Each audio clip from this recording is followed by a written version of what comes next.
So our mandate, we shall perform the following duties. Develop and implement measures to ensure equity, equality, and parity for African American descendants of slavery. Hold hearings to discuss the implementation of measures to ensure equity, equality, and parity for African American descendants of slavery. Educate the public on reparations for African American descendants of slavery. Report to the General Assembly information and findings regarding the work of the Commission under this section and the feasibility of reparations for Illinois African American descendants of slavery, including any recommendations on the subject, and discuss and perform actions regarding the following issues, and those issues are outlined on our website. I ran out of space on the page, so. So government already collects amazing amount of administrative data, specifically data accessibility and data quality. But to ensure that we're able to appropriately provide measures that will ensure equity, equality, and parity, we have to be able to measure it. So one of the best examples of the government's use of data is the census. The census is utilized to determine the distribution of congressional seats to states. It's used to define legislature districts, school district assignment areas, and more. It is used to make decisions about community services. Where do we provide services to the elderly? Where are we building new roads or schools? Or where are we locating job training centers?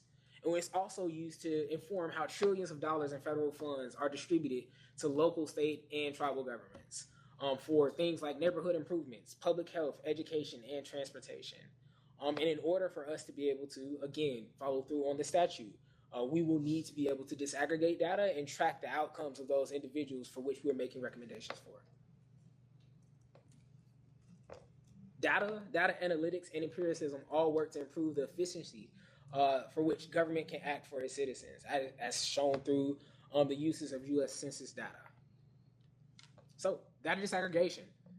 What is aggregation and data disaggregation?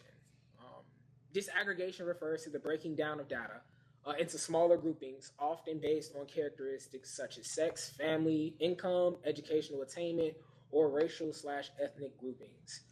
Data disaggregation can be thought of as separating into parts or drilling down, whereas data aggregation can be thought of as summing up or rolling up. So, disaggregation of data is critical in understanding subpopulations. As we're looking at a subpopulation of African American or Black, and looking at those who are descendants of slavery, disaggregating data is a critical step in gaining increased knowledge about the aggregated information that we already understand about all of Black people, all of African Americans. The story that is borne out through the data isn't pretty when we look at Black or African American data, and it gets quite a bit more ugly when we look at those who are descendants of chattel slavery. Disaggregating data involves exploring more deeply into data to highlight issues that pertain to individual subsets, like those who are descendants of chattel slavery, and or the outcomes of the aggregated data. Disaggregation can be important because subgroups can differ substantially in ways that are often hidden by aggregate figures. Even looking at the example of the Asian American Pacific Islander community, when you aggregate their data, economically, it looks amazing. Model minority myth and all. But when you disaggregate that data and you begin to look at certain subpopulations of that demographic, it tells a truer story. And we'll talk a little bit more about that later. In some cases, it'll turn out that aggregate figures are not reflective enough of reality of each and every group that is a subcategory under that population. And disaggregating data helps to expose those hidden trends. So is disaggregation necessary? There are always a few questions to ask when thinking about data disaggregation. What is the problem we are seeking to solve, and for whom, and how might disaggregation help? In our particular case, it is clear that we are supposed to be advocating and making recommendations for those who are African American descendants of slavery, but we do not know inside of the Black racial category who fits into that ethnic/lineal classification. So that's exactly how data disaggregation can help us. It'll help us to be able to pinpoint what the issues are for those who are descendants of slavery, so then we can accurately prescribe policy solutions that target the issues that are borne out in data. So everybody is pretty familiar about how the U.S. Typically collects data. Race and ethnic data is collected pretty much in the following way: white or Caucasian, Hispanic or Latino, Black or African American, Asian or Pacific Islander, Native American or Alaskan Native, multiracial or biracial, or a race/ethnicity is not typically listed. But there has been a very large push to be able to disaggregate certain categories that we see today, including the push for the MENA disaggregation, or the Middle East or North African classification, as well as the Asian American Pacific Islander data disaggregation push as well. So when we look at Black or African American, typically about 12 to 14% of the population. I believe these were 2018 American Consumer Survey data. And when you look at that 12%, it tells a story, but it doesn't tell the story for the individuals that we're seeking to serve.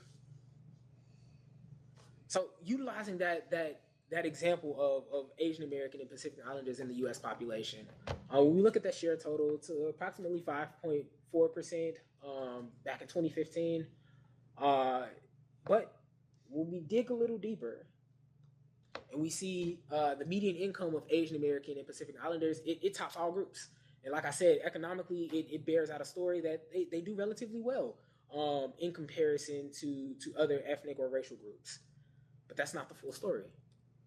Because when you disaggregate and you unpack the different groups that make up Asian American and Pacific Islanders, the income is wide-ranging. Asian Indians top out at about $100,500, whereas those who are Bhutanese, for instance, may be about $35,000. And you see a very similar trend when you disaggregate African American data, and we will talk through that a little bit later. So where are we now? When you look at even a recent bill that was passed last year and signed into law by Governor Pritzker that will go into effect, I believe, in 2025 for the Middle East or North African data disaggregation bill that pulls out those who are of Middle Eastern or North African lineage or descent from the category that they typically would subscribe to, which was typically white, because they didn't have another identifying category, or for those who were North African and felt Black. You know, you might also see a little bit of those individuals identifying as African American or Black. But this is exactly where the movement is going now. You have these various examples in places like New York and places like Illinois and places like California, where data is being disaggregated to better understand the needs of these subpopulations. So immigrant Blacks tend to come from more advantaged backgrounds than Native Blacks, and are more likely to come from a 2-parent home and attend private schools, as shown by Bennett and Lutz in their 2009 study. The Black community at large is the only racial group in America by which immigrants tend to outscore natives in most social economic indicators, which also highlights just some of the lasting legacy of enslavement on those who are descendants of chattel slavery. So our story, culture, and identity is unique, and much like everyone else's. We have various different, very specific, both social justice claims that tie directly to those who are descendants of chattel slavery, as well as barriers and lessons that we can potentially learning. And one of the things that I would love to look at is the Dutch famine birth cohort of 1945. And anybody who is unfamiliar, the gist of this story is that it takes a very long time for negative impacts to dissipate from the literal DNA that holds that information. So we find, well, what was found is that individuals who were in their mother's stomachs at the time during the famine suffered a variety of physical and mental health issues as adults, and that bared out for multiple generations post-famine. And when you look at that level of tragedy that happens, we can compare that directly to some of the things that we see in the African American community. Unresolved trauma that is passed down by DNA, and has not dissipated or disappeared simply because time has increased. And for us to be able to accurately prescribe policy solutions for those individuals, we have to first be able to break out the individuals who have that literal imprint of that trauma on their DNA. So we look towards the color of wealth reports. We have Miami, we have LA, we have Boston, Chicago just released the color of wealth report. And these reports attempt to disaggregate the US Black experience from the immigrant Black experience. And it still does not go far enough because it does not specifically target those individuals who are descendants of chattel slavery. So these numbers, I would say, potentially actually be a little bit better than what they would be if you just looked at the descendants. But let's dive a little bit into it. So looking at the Los Angeles metropolitan statistical area sample characteristics, when you look at and you compare the U.S. Black numbers that were participants in the study to the African Black numbers that were participants in the study, you see a couple of concerning things. For instance, drawing attention to the bachelor's degree or higher that is earned. For U.S. Blacks, approximately 44% of the sample population had a bachelor's degree or higher, whereas for African Blacks, 58.9% of that population did.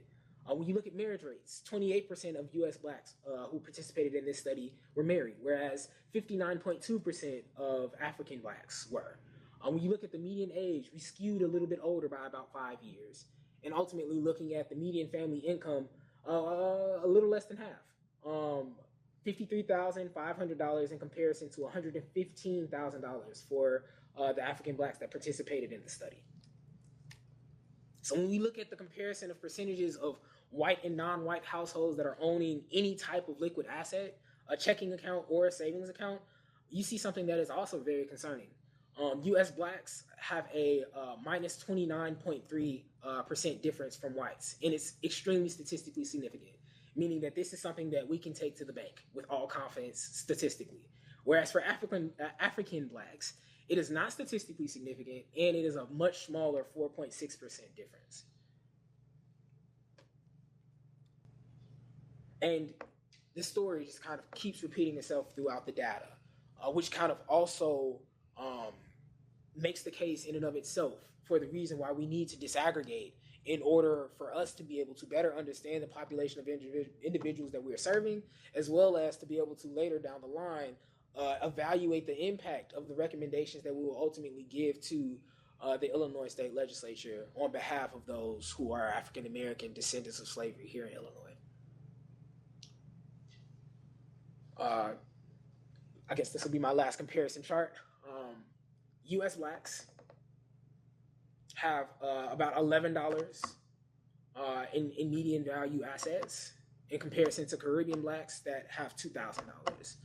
And I think that it's very important to highlight the fact that those who are U.S. Blacks, who are domestic Black individuals, oftentimes have a lineage that dates back much farther as far as the generations that have been here.